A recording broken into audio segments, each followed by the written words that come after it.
So now we have Ionesco and Mariam Traoré here from Migration, Environment and Climate Change Division from the IOM, and we're going to talk about environmental migration and climate change adaptation. Thank you very much for taking your time to come to the TransRe Oasis. So perhaps as the first question, can you tell us what you are doing actually and what you are doing last year in COP22? Yes, so we are at COP22, Morocco, this year, 2016. Just to say, the International Organization for Migration, IOM, has been an observer to UNFCCC since 2006. So we have been now for quite a number of COPs, and this year we pursue our action on climate migration. So this COP is important because the Paris Agreement has really acknowledged migration in the preamble, migrants' rights, in the decision on displacement. So that's the anchorage. And this COP, we are told, is the COP of solution, the COP of action. So we are here to try to engage and to support also the dynamics of actually doing something concretely on climate migration. Can you give us a glimpse? I think also the important thing to remember is that there is a lot going on in terms of projects and programs and concrete action, but sometimes it doesn't reach the political level here at the COP. So I think we're also here to say that these initiatives exist, maybe they work less, but you can always learn something from what is already happening. So, like Patrick was asking about, are there some concrete actions that you're kind of championing at this COP and that you're trying to get, let's say, from your thoughts to the ground? Yes, we are coming from many different perspectives into this event here. I think we are trying to influence the political will, which is less tangible, but I think giving visibility through, we have over, I think, 30 events that deal with migration and climate change at this COP, and we are part of at least 22 side events or events and actions around climate migration. So I think the political will and the way that states want to deal with climate migration is very important. Then we have different, more concrete maybe insights. There's the whole work going on with the Warsaw mechanism on loss and damage that is tasked to have a task force that will deal with climate migration. So we supported really directly this process by organizing before the COP the first workshop for the WIM on migration and displacement and climate change with many, many partners. And then there are different also, so that's one, loss and damage and climate change. We have the adaptation perspectives that we are also continuing since Cancun. So it's about giving ideas on how we, a state, can work on migration and adaptation. We can come back to this later. But you have also entry doors that are about capacity building for policymakers. So there is also in the UNFCCC a whole work ongoing on capacity building where we as IOM have really focused on developing trainings and tools for policymakers to train and to see what do you do on climate and migration as a migration specialist or as a climate specialist. But then we have also other thematic entry points like ocean actions. So a better understanding how changes in ecosystem at ocean level has also an impact on livelihoods and on migration, or land degradation, land rehabilitation, and how this impacts also migration. So political will, adaptation, loss and damage, capacity building, ecosystem approaches, and plus also mitigation and technology transfers to say also that migrants can contribute with transfers and with technology. So many areas that are really for action and that are very concrete. Maybe Mariam wants to add something on this. I have a follow-up question actually. IOM was championing the idea of migration as adaptation years and have influenced very much the way migration is perceived in the climate change adaptation. Last year, because of the refugee crisis in Europe and the establishment of the task force for climate displacement, you have the impression that there's a shift in focus again, to focus more on kind of what this lead to displacement? What about this migration adaptation? Maybe I just can say one thing and then I would say that I think there's no one solution about migration in the context of climate change.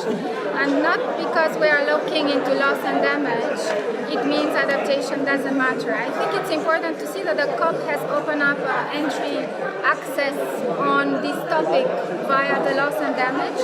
And once again, I don't think it means just compensation of people losing after a disaster strikes. It's also about investing in adaptation so there is less loss, less damage. So one solution will never fit it all. So you need a whole fan of solutions. Some of them will be about investing in adaptation to help people stay so that they don't have to move. Some will be to invest in helping people go, so helping them to have regular channels of migration.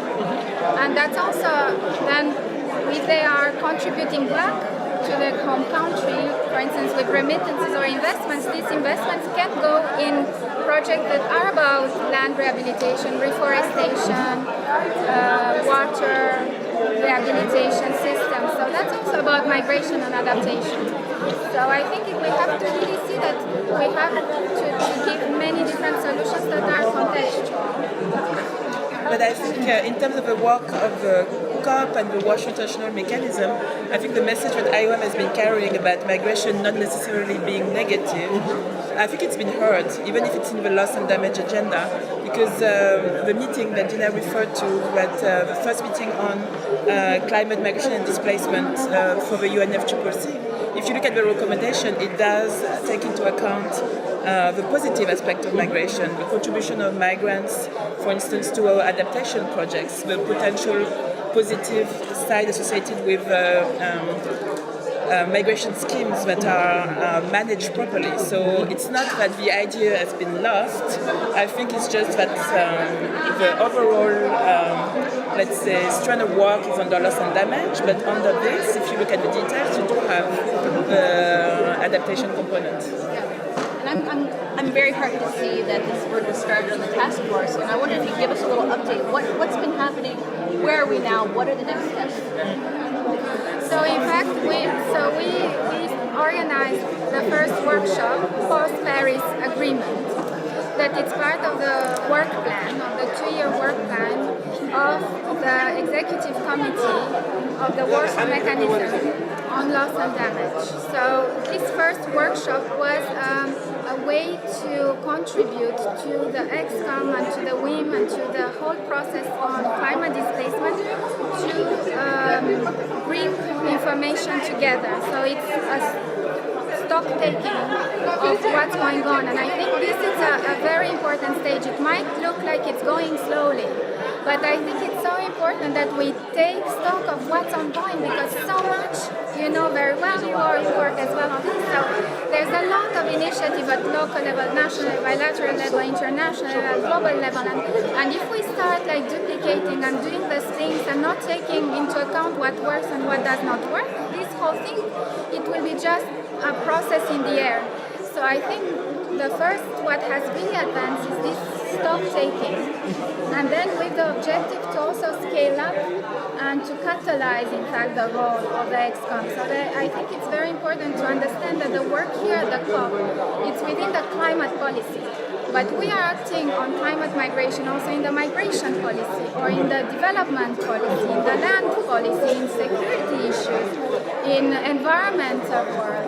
So all this has to be like a big puzzle of pieces that come together, or like a Lego that builds up. So you have to look at the pieces and understand them and bring them in the process. So I think that the first workshop was about also understanding better research gaps and proposing recommendations.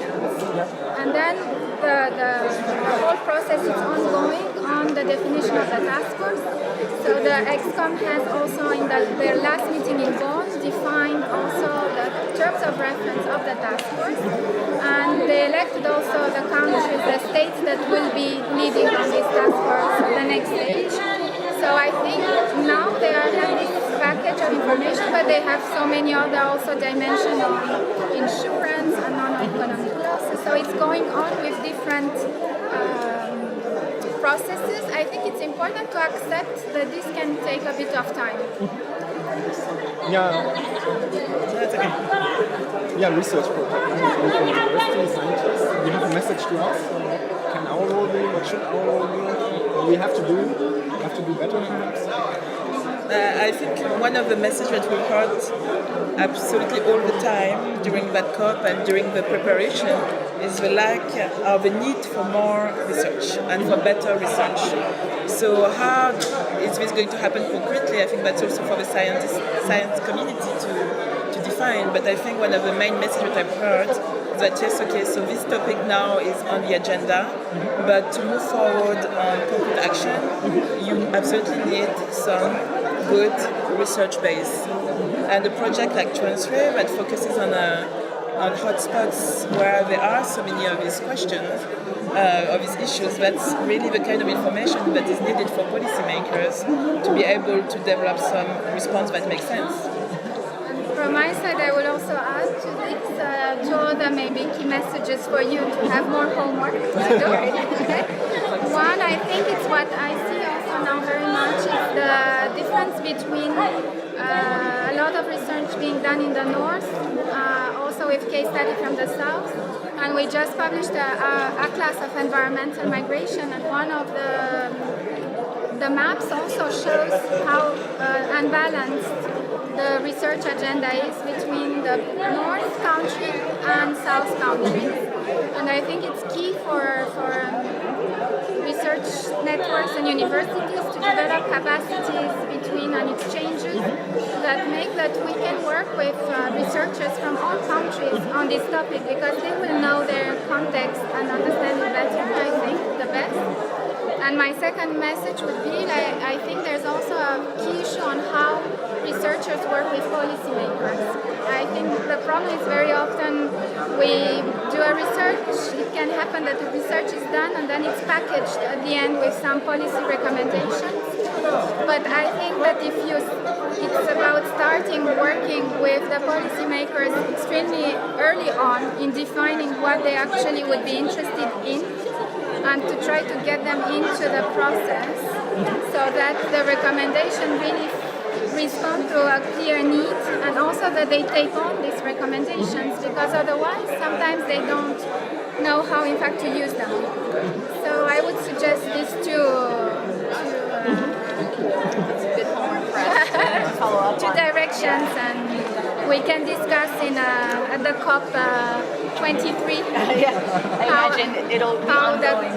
The solution have worked. Yeah. Well, I guess just the final question, what do you want to see come out of COP22 on climate and migration?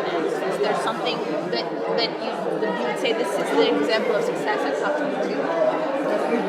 From my side, I think I want to see political engagement and will. That's what I expect of COPs. And political will engagement leads also to financial means, so that the climate finance can envisage good projects on migration to make sense. So I want to see this. I want to see countries that champion this issue.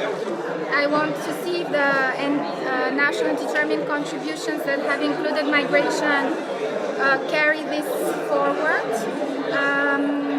I want to see, I think, just that this topic is as visible as possible, but visibility, I think it's also a bit of a danger. I think that also everyone can say whatever. So I think I want to see also that the expertise, that work that has been now achieved on this topic, and for instance your work in TransRe, our work in IOM, the work of the research community, the work of other organizations, the work of the civil society, it's really recognized as strong, good base for action.